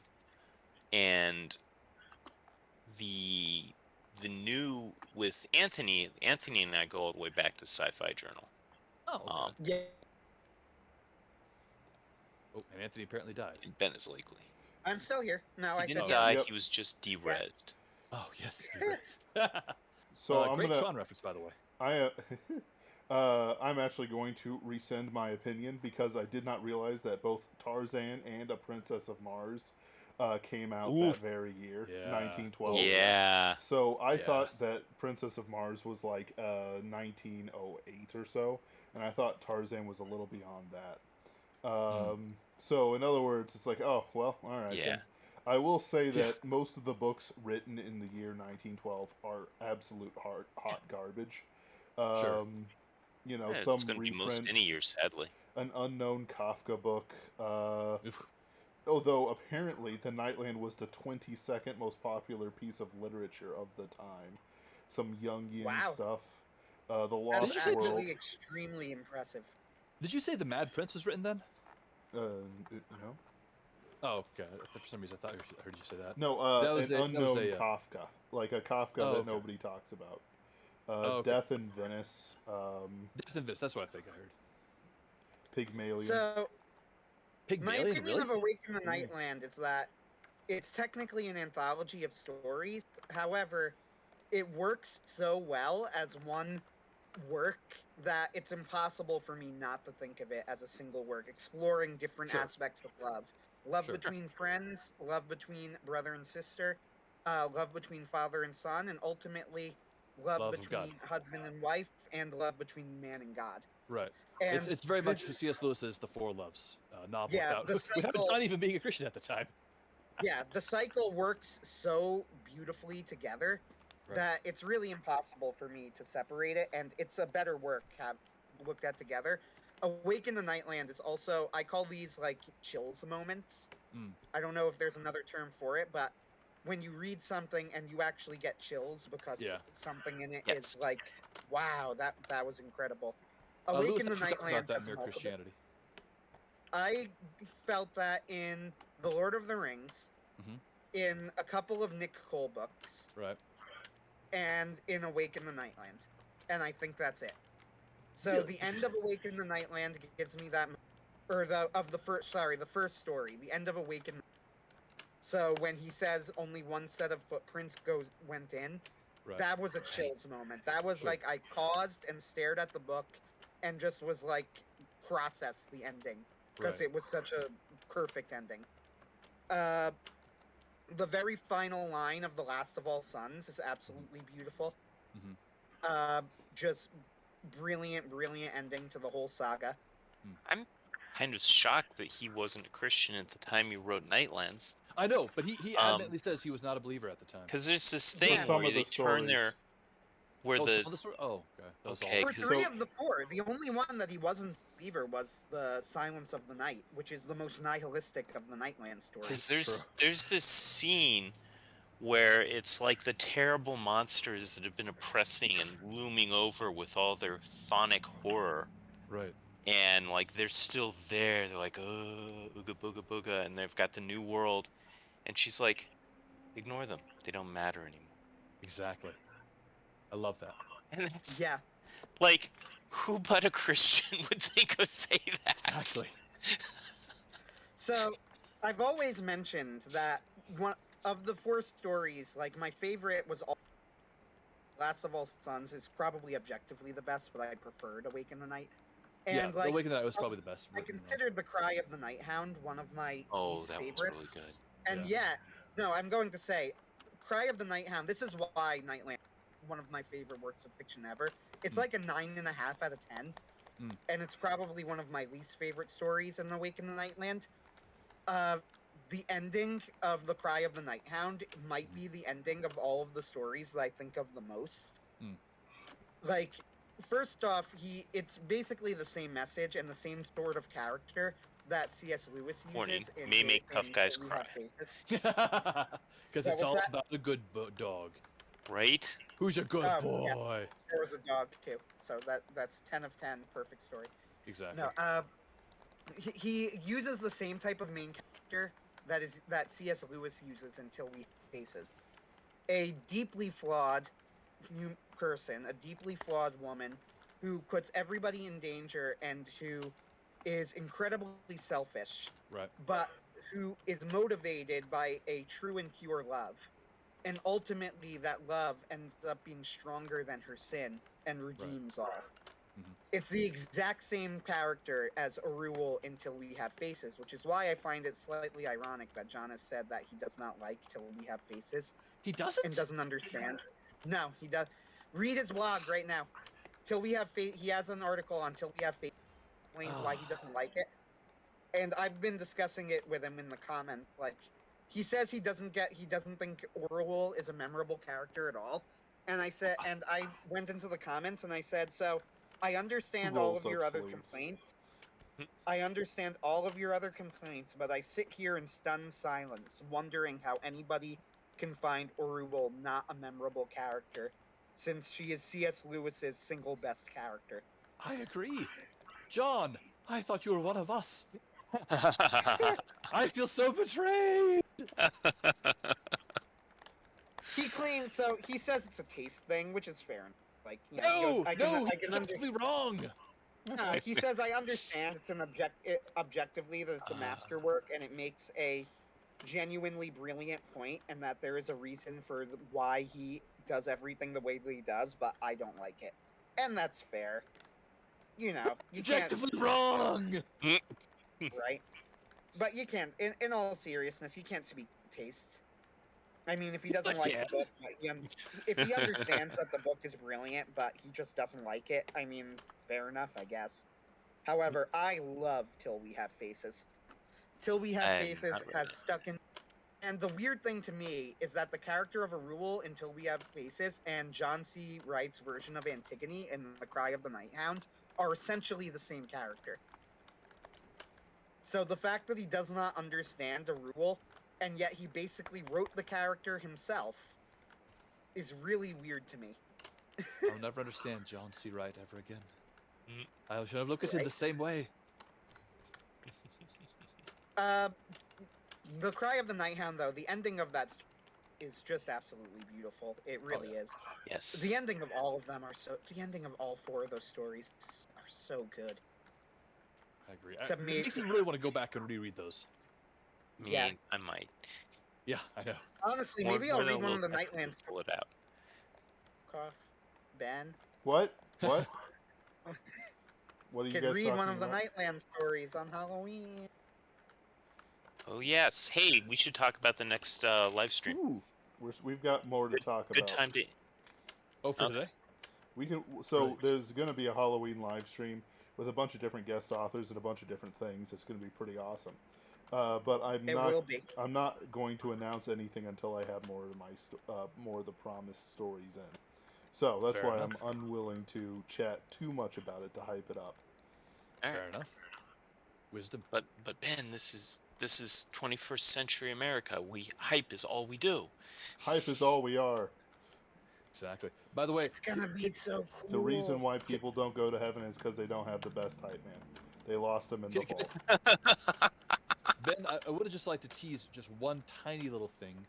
I've actually contracted with a friend of mine to do a little bit of music for my story. Ooh. Yes, and That is cool. he's very good at atmospheric. So I'm gonna mention here something that Ben has told me and you is that occasionally Ben will submit things to different magazines like Sursiva or whatever, which is fine. And he's recommended to me, and like I said, probably you can, that we do the same thing. And I am like, that sounds like a terrible idea, because if I finish a story, it's going into Pinkerton's Ghosts. Exactly. Like, if I write you don't understand, Ben. I'm not fast enough to write extra stories. I was very pleased the day I was able to write an entire story in one day. I thought, this is the fastest I will ever get. You're faster. I mean, for me, the speed that I you may not end up with more free time, but the inherent speed will, I think, get there. So for me, Maybe. the speed on which I could get a story done varies wildly depending on the story. Like, for example, the story "Take Up Your Cross," which David says he remembers, right, from the Sci-Fi Journal. That was like a 6,000 word story, and I probably wrote it in 3 hours because I knew exactly how it would go from like beginning to end. And nice. I sat down and wrote it like basically in a fugue state. I've been there. Yes. And meanwhile, there have been other stories, significant short, that have taken me days and days and days of me banging my head on the keyboard and struggling over. So, as a result, I am very, very bad at predicting how long it will be until I finish the story. To Ben's great chagrin. Sorry, Ben. Pain.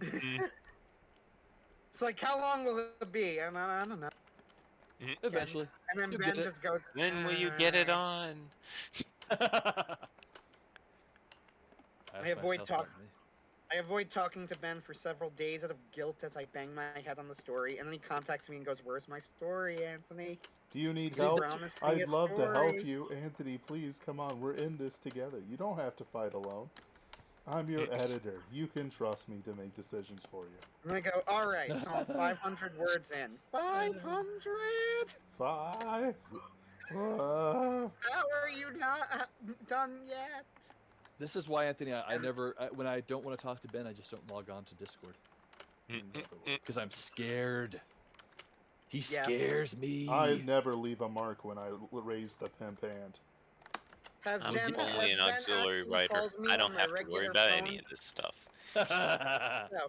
Has Ben actually called me on my actual regular phone, on my actual number, when I've been late on a story before? Yes. Yes, he has. He's never had to do that for me. That's because I couch it differently. I'm much more subtle with you. I can't let you break in the... It's like a good sauce. I can't let you break. I must season you first. Anthony, this story should have been done a week ago. Where's the story? I'm sorry, Ben. I'm sorry. Please forgive me. Oh. I don't want to forgive you. I want my story. Actual transcript of conversations between Ben and me. I actually don't doubt that, to be honest. I mean, like, I'm obviously exaggerating, but not by as much as I wish I was. Yeah. I'm not exaggerating by as much as I wish I was. By the way, the story that I am referring to, the latest I've ever been on a story, and to be fair, I've never like an air date, but the latest I've ever been on a story was Rewcastle Manor Mystery, which did extremely well, by the way, but at least relative to, to our standards. Right. But I missed the early deadline, which is the Monday before, and this drove Ben nuts. He had went over the plot in detail with me several weeks before. So I am not I'm not trying to myself. He's absolutely right. I had no excuse for being late, but it was me sitting at the keyboard, banging my head against it, because I knew what I wanted to write, but it was not coming out properly. And Ben was going nuts because he's like, I don't understand. We went through the plot in detail. What is your problem?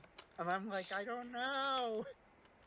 I don't know what my major malfunction is. We don't pay for therapy here. I would tell you. Private Kyle, what is your major malfunction? I'm like, if I knew the problem, I would tell you. Or I'd fix it myself. Yes.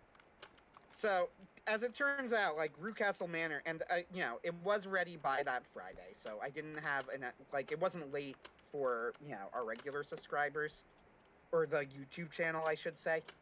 I have never been late for that, and so far I was late on the one store on Molly Maguire's, but that was technical issues. That wasn't due to writing or even recording. It was because my computer kept malfunctioning on me. Yeah. I think I was late to one, but I don't remember which one it was. I don't remember it.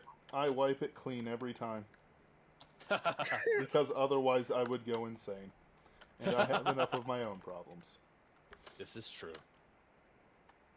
By the way, Molly Maguire's was one of my favorite stories I've written. I was going to say probably my favorite, but I'm not sure if it's, however, it is definitely one of my favorites. Very nice. It's a fun story. You guys are in for a treat when it comes out. It's out. Or has it already come out? Oh. Did it come out? I think it did come out. You guys should listen to it then. I'm not even sure. I think it came out. Pain. I even shared that one? I can't remember if I even shared Molly Maguire with people. I can never remember which stories I share and which I don't. It was the 50th episode. Oh yeah, no, I did. I remember that one because I remember making a big hoopla about number 50.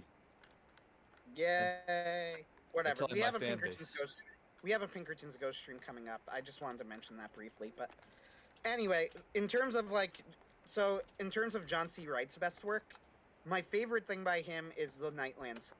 Yeah. And like I said, I just went through my whole spiel on why I like to think of it as basically one work, even though technically it's not. But it actually works better as one work, so... You're not wrong. My second favorite thing by John is actually Pale Realms of Shade. Yeah, I would agree with that. I think that One Bright Star to Guide Them, John overrates slightly. And my reasoning is this. So, I know that him and Joshi both said that him describing the events of the past was the point. Right. And, and fair enough, I understand that. However, there are moments in the story that he skips by that I don't understand why. For example, when he escapes from his friend Richard, he finds his friend and he learns that his friend sacrificed his child through abortion with Satanists or whatever, and then he has to escape by jumping out of a plane and using a magic spell. We don't see any of this. Right. You're told about it after the fact. Right. I don't know why. I don't understand why we don't see that scene. I genuinely, when I read it, I go, why did we skip this? I get you. It stuck in you the same way that when I put down the Cimmerian and never picked it back up, which is we got to the pivotal scene in the middle of the story where Melchior himself is being confronted, and Asarion the Black can fill the sky with his wings, and there's two mountain fortresses, and they actually have one of the I think it was one of the Aenar along with this was going to wield the Cimmerils in a flying boat, and he says, yeah, and they beat him, and he fell down and went boom. Yeah, I mean, but It's to like, be fair to the why would you Silmarillion, do that? yeah, to be fair to the Silmarillion, we have an that it was a finished book. Yes, it was Cliff's notes of his that were put into novel form. With John, I just legitimately don't know. Excuse me one sec. And the other thing too is that I've always found the ending of One Bright Star to Guide Them to be kind of confused. Which was? The ending of One Bright I Star must to go. Guide I wish them. you all a good evening and good David, night. lovely to see you again. Take it care. was nice speaking to you. Thank you for joining. Yep. Yeah, One Bright Star is one of those stories that I will still get emotional reading, especially when, I mean, spoilers, I guess. The revealed difference between the man's childhood relationship with God becomes his adult relationship with God. That always chokes me up just a little bit. But at the same time, it's like, I feel like it could have been better because I know how good John can write. So there's something weird about the ending of. Yes. Like when he has to kill. So John says that it was all about like moving past childhood and going into adulthood. Right. But here is my issue with it. Mm-hmm. The cat says you need to cut off my head. Right. Oh, yeah. And then he does, and then he comes back as like the winged lion. Right. Now I have no issue with the winged lion, though. I will cast lion in the forest. Lewis already did it. Can't beat it. Say again, Anthony. You got massively nuked by your terrible connection. Oh You said that last part. I said I wish that we would move past lions at this point. Like we get it. Lewis did it. You can't do better than Lewis did, but whatever. That's that's the nitpickiest nitpick ever. It was fine. Sure. It's honestly not even a real criticism. It's just taste. But sure, no worries. My actual criticism is that it was supposed to be about like moving beyond childhood and into the adult world, but he makes this point by having the main character listen without question to his guide to cut off his head, to commit some extreme violence on his friend, and to listen to him without questioning it and without, I don't know, making his own decision or deciding, oh my god, I'm not going to kill my only friend. That's a terrible idea. Like, I get and John has explained it in detail, what he was trying to do there, so I get it. But when I read it at the time, I have to agree that is not really how it came off to me. Sure. It felt strange. Okay. Not necessarily bad, but strange. Sure. Pale Realms of Shade, on the other hand, it's awesome, and I love every moment of it. It is also the reason that I weep thinking that John has still not written a Pinkerton's ghost story. I know! It could be so good! Because Pale Realms of Shade basically is a Pinkerton's ghost story, and it's better than all of ours. Yes. Literally all of our stories. None of them are as good as Pale Realms of Shade. 100% agreed. Because it's amazing. Yeah, and John it's claims properly He terrifying. doesn't even remember. John claims he doesn't even remember that one, what? Which is hilarious. Does John routinely get blackout drunk? Yeah, right. No. I believe he said that he wrote it as part of like a writing workshop where we had to come up with a first sentence and then just write a story based around whatever the first sentence was. Oh. And the first sentence of Pale Realms of Shade was like, "It's not the being dead I minded, it was the hours." Right. Great sentence. Which is a great sentence, and he turns it into a fantastic story. Yeah, like, the sad thing about it is it basically is a Pinkerton's ghost story, is why I weep. Like, how has John not written a Pinkerton's ghost story yet? Does he need money? I'll contribute money. Yeah, right. I'll drop the 50. Sure, I'll drop and throw $100 at John. Ooh. And no, we're not making this to anybody else. Nobody else. You're not as valuable. Well, maybe Vox Day. I'm not paying him. I don't like Vox's writing as much. He will be fine. He will be just fine without our money. That's true. So here's what I'll say. I have rates that I pay for, and that I will calculate the second we actually get some income in for Ken and Anthony, and it's going to be more than what I pay the normal authors who come in on guest specials. There is a rate. I do honor it, and I have honored it in the past. The reason why I can't like give out, and do more things is because I'm unemployed, and perhaps stuck in Greenland. But the standards will be met. And while I'm certainly fine doing it, I am really not interested in talking about who has or has not contributed for Pinkerton's Ghost or anything like that. We're not gonna Sure. keep talking about this. Not because of anything particular, but because this is public, and these things do get back. There are some public statements about other authors I do make. We look up to John C. Wright, and we think his work is eminently discussable. I am absolutely neutral towards Voxday's actions, whether or not he updates Pinkerton's Ghosts on unauthorized. It's just a thing. Whatever. I am, what's another good one? I like Stephen Molyneux's work, but I don't like everything. Stefan, excuse me. He's French. I'm not a Molyneux fan, actually. Yeah, I like him. He's got good points. His personal psychology is where it's best. He does understand the human mind and human relations, and his work has helped me in the past. But it's more about let's see, what's another one. I think Owen Benjamin isn't very funny, but I think he has a lot of truth to him. And I don't know why. I know the malfunction is with me, because other people do find him funny, and I genuinely believe that there are a certain class of people that he plays to perfectly that find him absolutely hilarious. His work that he's doing in Bear Taria is the Lord's work, as far as I can tell. Right. There's a whole bunch of stuff we can make about public statements about people for stuff like that. But, in reality, I'm not going to worry about it. And I'd rather not chat too much about it. I would rather us get back to the Moon. If you say so. The only problem with this is that I'm played the last 2 games in the series. Well, that's true. I got nothing else to talk about. Well, okay, so here's something to talk about. The whole truth thing about them and their lives and whatnot. You both had different opinions on it. Mm-hmm. And my opinion is that it is not about whether or not it's a truth or a lie. It's that whether or not the memory changes we're honoring to God. But the thing is that it's a fundamentally godless game, as far as I can tell.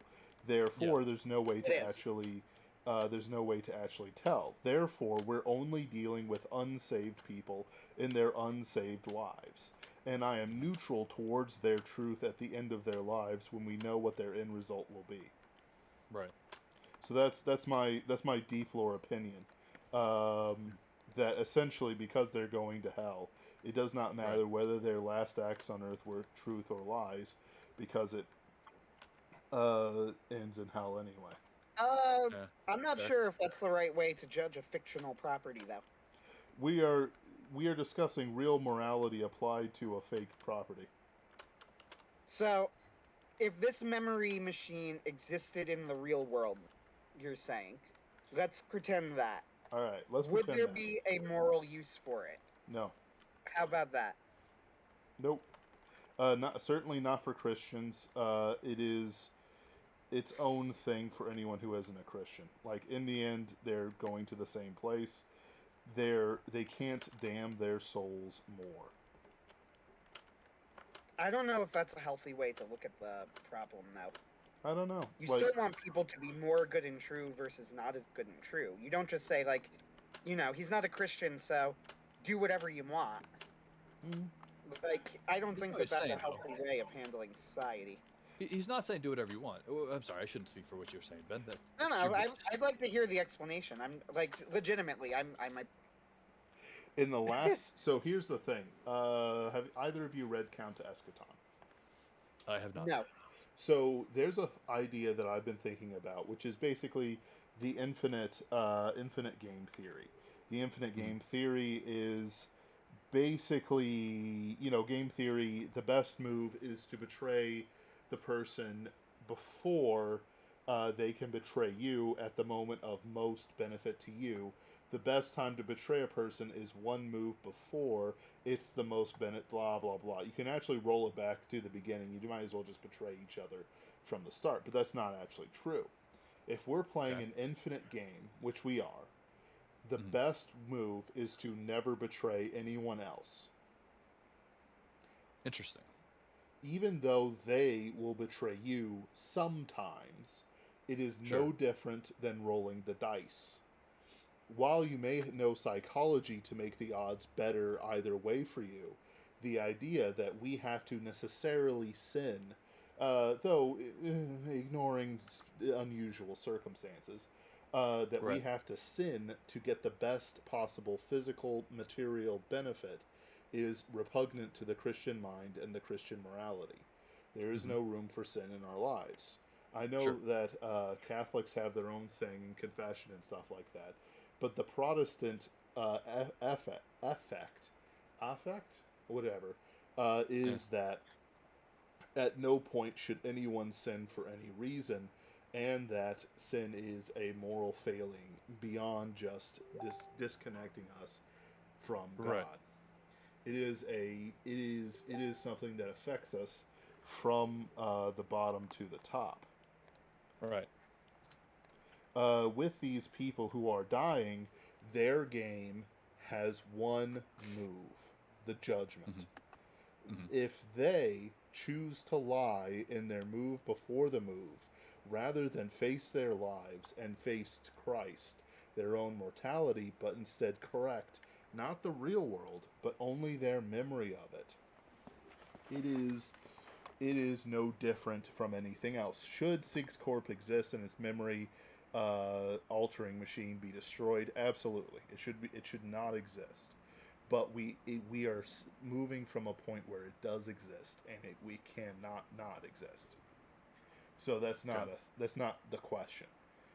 My answer is that all things being equal, because we know where an unsaved man is going on his deathbed, because he has refused the Christ and has likely made direct opposition to him, it is likely there is no hope for him. Therefore, while there should be no option to lie to yourself in the last moments of his life, him doing it doesn't necessarily make the fires hotter, though they might, depending on how God views it. But again, the best case scenario in the real world is to destroy the machine and ban the practice. Right. This is interesting to me as well, because there is a story that my father and I have been wanting to write for a very long time. And now that that we wanted to write this before To the Moon existed in anything except for conceptual, and that is very similar in terms of wish fulfillment and alternate universes based on trying to figure out what if. And so this conversation is interesting to myself because I had not considered moral aspects of this. So I'm going to need to, it appears. There is also a question of somebody doing this and then rising from their deathbeds miraculously healed, which is also an interesting idea. Because we were commenting on the kid that David and Bathsheba had. There's two parts to it. One, David understood that when he died, he would meet the kid in heaven. He understood that God does not take the innocent to hell. But there's also the element of when he said, all right, it's done, I'm going to go back to being the king and no longer mourn. And he had mourned throughout the entire of the kid's sickness. The second he died, he's like, all right, this is it. Nothing else to do but to get back to work. He understood that the judgment was over. Like it was done. There's no more need to worry or anything like that. It is... how do I want to put it? Like, it's time to get back to the real world. God has made his choice. Right. Well, what has he said? Who knows while there's still life, who knows what God would choose, something like that. Yep. So once God made the choice, it's like, all right, well. Yeah. Can't change it. Might as well accept it. Or rather, can't change it. Time to get busy with accepting it. Yep.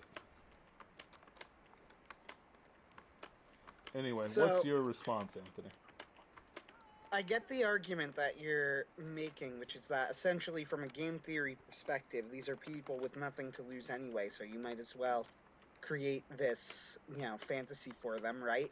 No. Like, what's it going to hurt? It's only help. My argument... From their perspective. Right. from their perspective. Yeah, specifically. However, I don't know if I feel like that there's some almost too reductive of a view, thinking of things like completely divorcing morality like that is generally not how the works.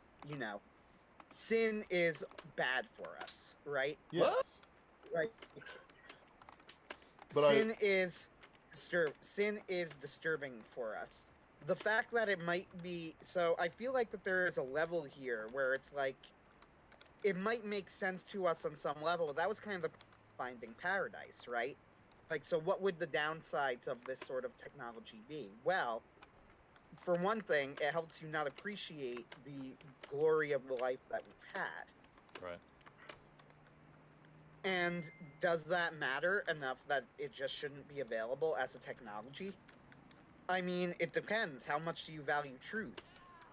You know, is truth good for its own sake, or is it only something that Christians should be caring about? Is it something that doesn't matter for the non-Christian? I don't think that's true. No I think man who that's too values reductive of truth you. would it take it. That's the thing. Like these aren't. That's also true. These aren't people who are in the best of care or ideas or anything like that. These are people who willingly accept that they could make a sacrifice of the truth of their lives in exchange for a little bit of happiness. Right. That technically Exactly. they would never know exists because they're about to die anyway. Yep. That's the tragedy of it, though, isn't it? And that's the whole point, I think, of both stories. And this is why, again, I'm not sure what Master is trying to say about the subject. I genuinely don't understand. But in terms of, like, To the Moon versus Finding Paradise, fantasy, reality over fantasy, well, I get what you're saying about the religious angle. I think that looking at it purely from that angle does miss some aspects of what's going on here. That these people have lived and wasted their lives and now must face the judgment? Partially. And it doesn't change it. One of the things about it is that the choices that they make will still carry over into heaven. There's no That's separation the other problem, from it. too. You change the memories, but you don't actually. So, is that right to do? When you die and you realize that you have just been lied to by these technicians, and that actually what you've just tried to escape is no escape at all. You know, there's a similar concept here in the anime Trigun, which I know I just brought up jokingly before, but there is something noteworthy here. So there is a character, Wolfwood, and there is another character named Legato. Legato is a villain, Wood is a hero, and he contrasts with the philosophy of our main character, and both of them contrast, I should say, with the philosophy of our main character, Vash. Wolfwood is on the side of good, and he believes that sometimes it is necessary to kill people and to commit violence and to even do bad things for a good cause. He is on Vash's side ultimately, and they become friends, but he fundamentally disagrees with Vash's attitude of trying not to kill anybody. He thinks it's naive. Well, sure. And we have the villain. Right. Well, that's kind of the point of the show, right? And we have the villain, Legato. And Legato is a nihilist. He's the ultimate nihilist. He doesn't believe in anything, and his ultimate goal is he doesn't just want to kill Vash. In fact, he knows that killing Vash is unrealistic because of Vash's superhuman abilities in the show. He wants to get Vash to break his moral code. He wants to prove that Vash will break. He was the Joker, the Batman. Yeah, exactly. Only done well. Only done well. Who's that voice? That would be my brother. Oh, okay. Fair. Hi, brother. Yeah, so, anyway. So, he's the Joker to Vash's Batman, except it's actually done well and with actual nuance and genuine pathos, but whatever. That's another story. So, in one of the climactic scenes of the show, Legato has two innocents held at gunpoint, and he tells Vash, you need to choose. Either you kill me or I kill them. No other option. You have to do it. Make your choice. And Vash kills him. And it's a major moment of the show. Meanwhile, you have Wolfwood. Now, Wolfwood is that person who believes in violence, and he has a moment in his final episode, I'm about to spoil Trigun, by the way, but it's been out since the 90s. You've had I promise you, I will totally forget. Perfect. So there is a moment with Wolfwood. You learn that he was raised by his father, essentially, to be, like, he is technically a priest, but as part of this weird cult. And he was raised by his father to ultimately one day kill Vashti and Stampede's brother, Knives. And he tells him, like, the reason that you need to do this is because they're evil, and they're dangerous. And even though Wolfwood becomes friends with Vash, and his father, Chapel, was abusive, and now Wolfwood has Chapel at gunpoint, and he could kill him. And really, from Wolfwood's philosophy, it makes perfect sense. Chapel is a bad person who will probably go on to hurt more people if he leaves them alive. And Wolfwood puts the gun down, and he says, basically, go with God. And Wolfwood turns around and walks away. And as he's walking away, Legato controls his father, to shoot Wolfwood in the back. And Wolfwood stumbles into a church, dying. And in one of the most remarkable death scenes in the history of anime, Wolfwood, in his final moments, needs to make a confession. He is in front of the cross, thinking over his life, wondering if he made the right choices, realizes he doesn't want to die. So here is what I'm trying to get at with all of this, and why I brought both of the arcs up. Legato's death and Wolf's death. Legato was a person who believed in nothing. And he thought life was pain. And he wanted to die. He wanted Vash to kill him, because he wanted to escape this life and ultimately just dissolve into nothingness. But that he gets an ironic ending, even though we don't see it, because that's of course not what happens. Because when your life ends, you don't end. Legato was going to ultimately suffer forever in hell because he decided that he needed to die. Wolfwood, meanwhile, wants to live. But Wolfwood Wolfwood wants to. But he tried to create it on Earth, and he realized that that was his issue, that was impossible. That there was no way for him to make it on Earth. He needed faith in a higher power. That's the only way to reach paradise. So Wolfwood, in dying, by showing mercy, reaches paradise. And Legato, by wanting to die and getting killed as a result, essentially committing suicide by cop, he ends up reaching hell forever. It's an ironic ending for both of them.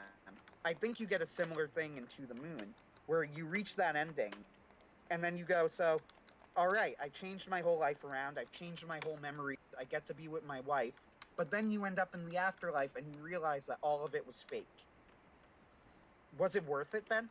Do you think, well, now I don't regret it? No, of course not. You're angry, you're upset, you're betrayed.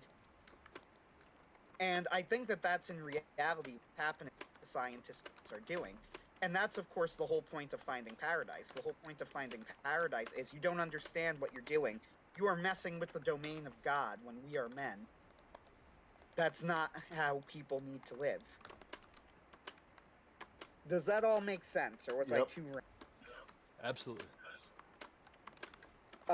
Also, my, about once a month reminder that everybody needs to watch Trigon. It was the S tier of shows.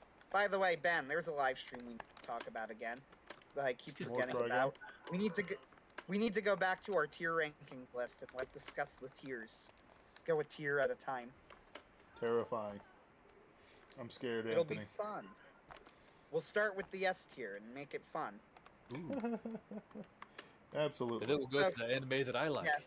Your life. Ken, what we're referring to is that Ben and I had a 4-hour day. That was really my fault. Where we ranked every anime that we'd seen. And also, by the way, both of us realized later that we missed a few, but there were still 100 anime on that list. Oh yeah, there's so many anime. And we tried to rank all of the anime that we saw at least one full season of.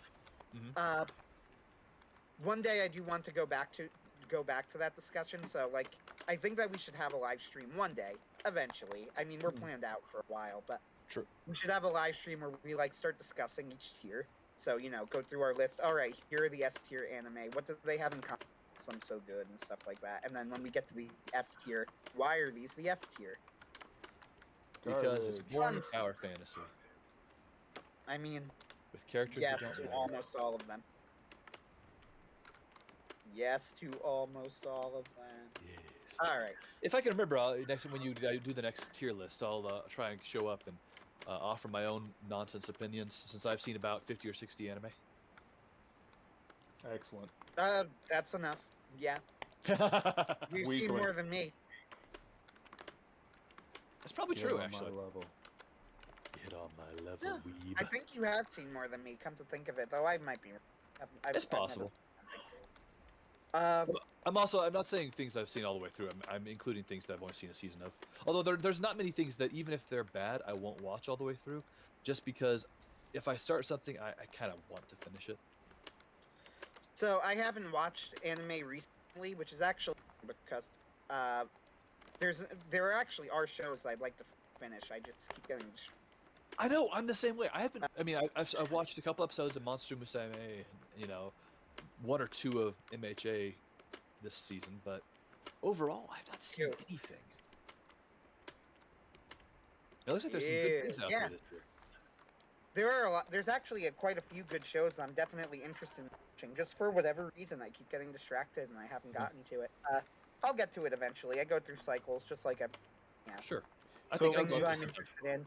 So here's one the thing. day I'll get into the cycle where I'm into anime again and I'll watch it, but just not there yet. So here's the thing. I would like a bit more of a better answer, a more definitive answer from you, Anthony. When it comes to the morality, we're dealing with unsaved people. And while my reaction is pretty cut and dry and probably cold-hearted, it's the best way I can do to deal with the world we live in. Now, as we both know, the best answer would be to ban the machine and so on and so forth. But it exists, and people use it. And we're dealing with people who have rejected God specifically. What, in more definitive terms, what do you think the answer is for their morality, their choices? We all know that a man... Oh, no, I'm sorry if it wasn't explicit enough. I still think it's absolutely... Absolutely what? Saved, unsaved, I don't think it matters. Wait, you cut out, so I wasn't really sure what you said, Anthony. Saved, unsaved, I don't think it matters. It's absolutely... Okay. I think it was wrong for a pagan. So, I get the idea, like, there's a certain idea, like, suicide, for example, in pagan cultures is virtuous, and there is a certain logic to that argument, right? Mm-hmm. I understand why people would say that, of course, from the Christian perspective, suicide is not only a sin, it's the greatest sin of all. Yeah, it's worse. Historically, it's generally been thought of that way. Now, historically, yes. We're talking about suicide. We're not talking about suicide mitigated by other things. We're talking about almost like pure, suicide motivated by despair. How about that? Right. Like pure Judas type suicide. Well, Judas, of the worst. Judas has his own problems there. The worst problem was the suicide. Peter also betrayed Christ, but Peter came back. Well, Peter also wasn't possessed by the devil. Was Judas possessed by the devil? I don't remember. Yep. The Book of John talks about how. I literally just be forgetting. Yeah. But either way, though, like Judas kills himself. That's the whole. He never asked for He never asked for forgiveness, even though he regrets it. He decides that he'll never be forgiven, and he dies in despair. But whatever. This is all off topic. Is it? Yes. The better question is: could Judas have repented? Could Judas have? Yes, I would argue yes. But that's a whole very complicated topic. Probably. Yeah. That's just a theory, a Catholic theory, game theory. That's right. It's something I don't even know if that's like Catholic theory so much as like me thinking it over. I would be willing to be convinced otherwise. However, I would say probably, but whatever. Not the point. Going back to the moon, I don't think that this is like a pagan versus Christian thing or a Christian morality versus non-secular morality thing. I think that this is something that is either true or not true, and if you value truth, and if you think that truth is in itself a noble thing, which I do, then what they're doing is ultimately wrong. There's also the fact too, like you could see this by thinking of it in various ways.